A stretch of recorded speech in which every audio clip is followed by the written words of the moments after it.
Hello friends, welcome to Sunitha kitchen. ఈరోజు మన ఛానల్లో సూపర్ టేస్టీగా ఉండే ఫంక్షన్ స్టైల్ పాలకూర పప్పుని ఎలా తయారు చేసుకోవాలో చూసేద్దాము.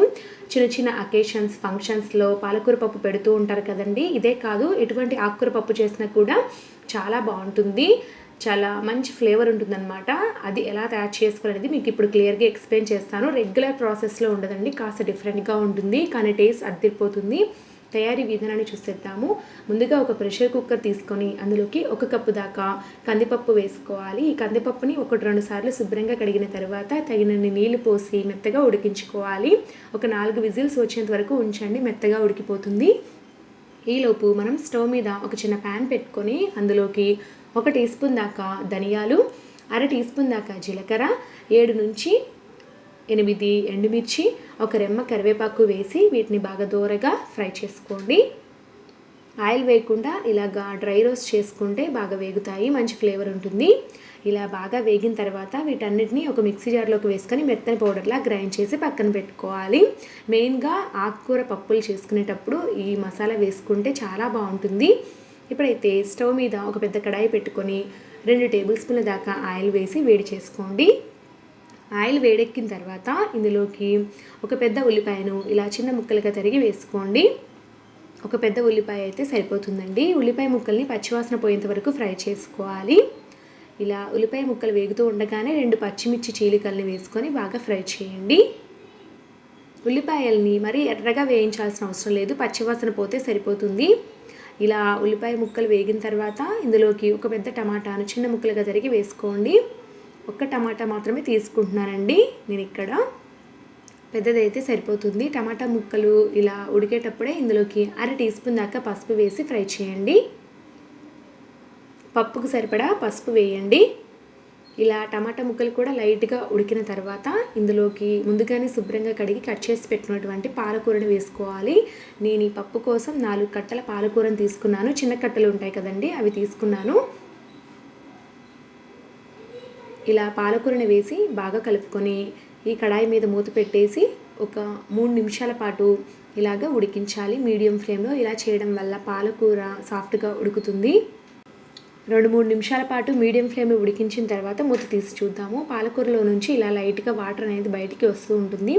ఇప్పుడైతే ఒకసారి కలుపుకుందాము. ఈలోపు నేను కందిపప్పుని మెత్తగా ఉడికిపెట్టి పెట్టాను.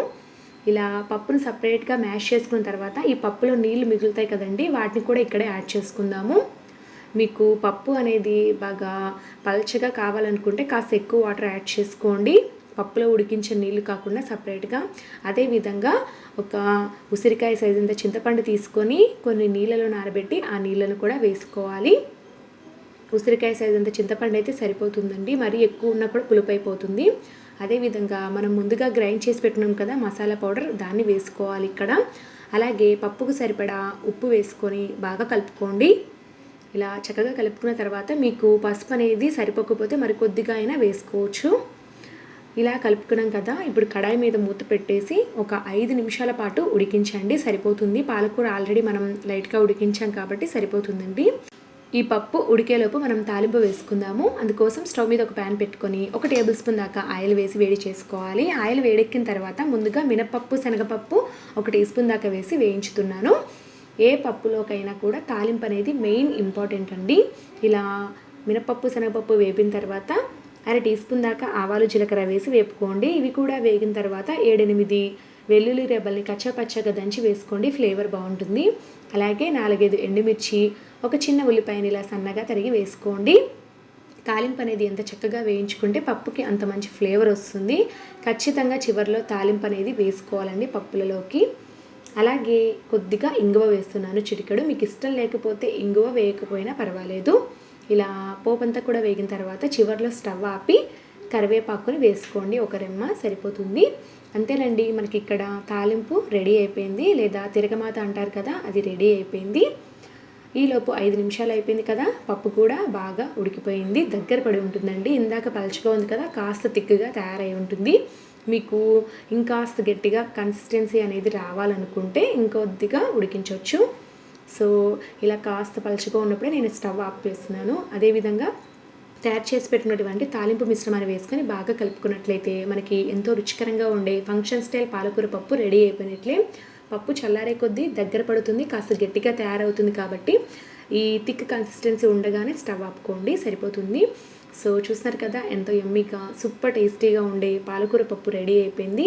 ఇది రెగ్యులర్గా చేసే ప్రాసెస్ కాదు, కొంచెం లెంతీ ప్రాసెస్ అండి. కానీ కాస్త తయారు చేసి పెట్టుకుంటే ఓపికగా చాలా చాలా బాగుంటుంది. పిల్లల దగ్గర నుండి పెద్దల వరకు ప్రతి ఒక్కరు ఇష్టంగా తింటారు. రెగ్యులర్గా చేసే పప్పు కంటే కూడా చాలా డిఫరెంట్ ఫ్లేవర్తో చాలా చాలా బాగుందండి.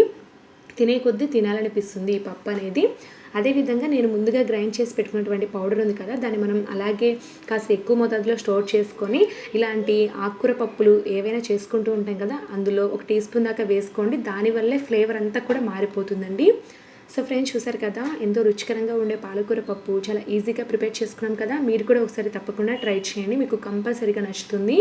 ఈ వీడియో మీకు బాగా నచ్చినట్లయితే ఈ వీడియోని లైక్ చేయండి, అలాగే మీ ఫ్రెండ్స్ అండ్ రిలేటివ్స్కి ఫార్వర్డ్ చేయండి. Thank you for watching.